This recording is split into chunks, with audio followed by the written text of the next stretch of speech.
Everybody, this is Digraj Singh Rajput. Welcome to our channel.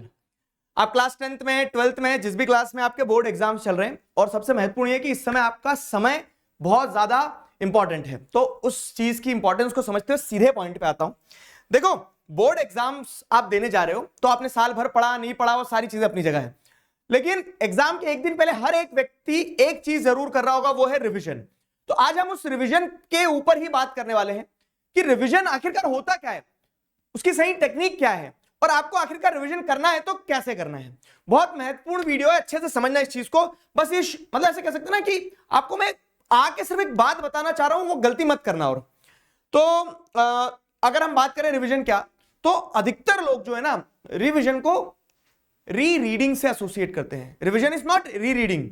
री reading क्या होता है कि भैया आप कल पेपर देने जाना है, पढ़ने बैठेंगे तो पन्ने पलट रहे हैं, लाइनें पढ़ रहे हैं, ठीक है, एब्सेंट माइंडेड है, ध्यान नहीं है, किताब पे ध्यान नहीं है, ध्यान कहीं और चल रहा है, लेकिन हम वो लाइनें पढ़े जा रहे हैं। वो कभी भी रिवीजन नहीं होता। अगर आप वो कर रहे हो तो गलत कर रहे हो, साफ बोल रहा हूं, सीधा बोल रहा हूं। आपको फिर क्या करना है, तो मैं कह रहा हूं कि रिविजन इज रीविजन, मतलब आप क्या कर रहे हो, फिर से रिविजिट कर रहे हो उस चीज को जो आपने पढ़ चुके हो। कैसे रिविजिट करोगे, तो आपको कहीं बाहर किसी वीडियो में, बाहर किसी किताब में, बाहर किसी नोट्स में नहीं रिविजिट करना है। वो जो आपने पढ़ चुके हो आप उसको रिविजिट कर रहे हो, जो आपके अंदर है। आपके अंदर है से मेरा क्या तात्पर्य है, जैसे लेट्स से फॉर एग्जांपल अभी आपका कौन सा एग्जाम है, साइंस का एग्जाम है, ठीक है। तो आप साइंस का कोई भी एक चैप्टर उठा लो, जैसे आपने उठाया chapter how do organisms reproduce. अब इस चैप्टर की अगर हम बात करें ना, तो इस चैप्टर में आपको यह समझ में आ रहा है कि क्या क्या टॉपिक्स अगर आपको पता है। जैसे एक पेपर लेकर बैठना, अब आपने चैप्टर का नाम लिख लिया अपना, जो भी चैप्टर है। रिविजन की सही टेक्निक बता रहा हूं मैं आपको। अच्छा, इस पे से ध्यान आया मुझे साइंस के एग्जाम पे से। साइंस के एग्जाम की ताबड़तोड़ तैयारी आप आपके प्रशांत भैया के साथ कर रहे हो, करते रहो, बहुत बढ़िया। अब आगे क्या कहानी है, आगे कहानी ये है कि दिल्ली मैराथन सेशन हो रही है, लेकिन एक इंपॉर्टेंट सेशन जो रहेगा एग्जाम वाले दिन सुबह रहेगा 4 बजे, जिसकी नोटिफिकेशन आपको मिल जाएगी, लिंक में डिस्क्रिप्शन वगैरह दे देंगे। तो उस दिन आपको पूरा अच्छे से सिलेबस करवा के, most probable most important questions करवा के, तैयार करवा के पहुंचाया जाएगा। तो साइंस का एग्जाम अच्छे से देना, फिर हम एसएसटी की तैयारी वहां से शुरू कर देंगे। उसी दिन से 20 तारीख से जब तुम पेपर देके आओगे तो हम एसएसटी की तैयारी शुरू कर देंगे। तो coming back to the point, हाँ, जैसे आपने चैप्टर का नाम लिखा, अब हाउ डू ऑर्गेनिजम्स रिप्रोड्यूस में मैं क्या पढ़ूं, मैं तुम्हें पावर शेयरिंग का एग्जांपल देता हूं। जैसे पावर शेयरिंग एक चैप्टर है, अब उसका रिवीजन कैसे करना है, तो आपको एक सिंपल चीज करना है पावर शेयरिंग के लिए कि एक रफ पेपर लेकर बैठो, बाहर मत दौड़ लगाना रिवीजन के लिए, अंदर देखो क्या होता है रिवीजन में। तो आपने जितना चैप्टर पढ़ा तो बस आपको ये लिखना है कि अच्छा वहां पे बेल्जियम की कहानी दी गई है, ठीक है, बेल्जियम की कहानी दी गई है, श्रीलंका की कहानी दी गई है, ठीक है। अब ये दोनों कहानियां जो दी गई है, तो बेल्जियम के कहानी में क्या बताया गया, वहां का एथनिक कंपोजिशन बताया गया है। एथनिक कंपोजिशन के साथ साथ में आप देखेंगे तो श्रीलंका का भी एथनिक कंपोजिशन बताया गया है। एथनिक कंपोजिशन बताया गया कि डच रहते हैं, फ्रेंच रहते हैं, 80% क्या कह सकते, डच बोलते हैं, 20% फ्रेंच बोलते, 80% फ्रेंच बोलते हैं, 20% डच बोलते हैं। कैपिटल सिटी का ये कंपोजिशन है और कंट्री में अलग है। तो आप क्या कर रहे हो ना, आप एक पेपर पर बस थॉट्स, मतलब थॉट्स भी नहीं कहेंगे हम उसे, कि उस चैप्टर को पढ़ते समय जो जो आपने याद किया था सबको स्क्राइब करते जा रहे हो। बहुत सुंदर जमा के नहीं लिखना है, बहुत ऐसा नहीं है कि आपको इसके नंबर मिलेंगे, आपको बस स्क्रिबल करना है। क्यों? क्योंकि आप इस तरीके से अगर काम करोगे तो आपको यह पता चलेगा कि आपने सच में चैप्टर पढ़ा है नहीं पढ़ा है। एक बहुत बड़ी प्रॉब्लम फेस करते बच्चे क्या, कि वो कह रहे हैं कि प्रिंट कल्चर वाले चैप्टर में कॉन्फिडेंस नहीं आ रहा है। अब कॉन्फिडेंस कहीं दुकान पे नहीं मिलेगा कि आप 1 किलो 2 किलो ले आओगे।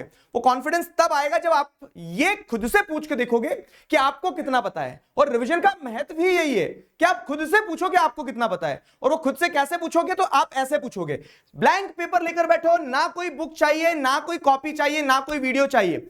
अब आप सिर्फ क्या कर रहे हो, अपने आप से रिवाइज कर रहे हो। अब जब आप अपने आप से रिवाइज करोगे तो रिवाइज करते समय आपको ध्यान आएगा, क्या ध्यान आएगा, रिवाइज करते समय आपको ये ध्यान आएगा कि यार ये बेल्जियम के मेरे को एथनिक कंपोजिशन तो ध्यान आ रहा है, श्रीलंका भी का एथनिक कंपोजिशन तो ध्यान आ रहा है, लेकिन बेल्जियम के 4 अकोमोडेशन थे, 3 पॉइंट ध्यान आ रहा है, चौथा पॉइंट ध्यान नहीं आ रहा। और तब आप क्या करो, बुक खोलो, चौथा पॉइंट देखो और वापस इसी एक्सरसाइज पे आओ। इससे क्या होगा ना, इससे आपको गैप पता चलेगी कि आपने पढ़ तो लिया है लेकिन कहां आपका गैप रह गया है। बिलीव मी, दिस वर्क्स, ठीक है, दिस वर्क्स।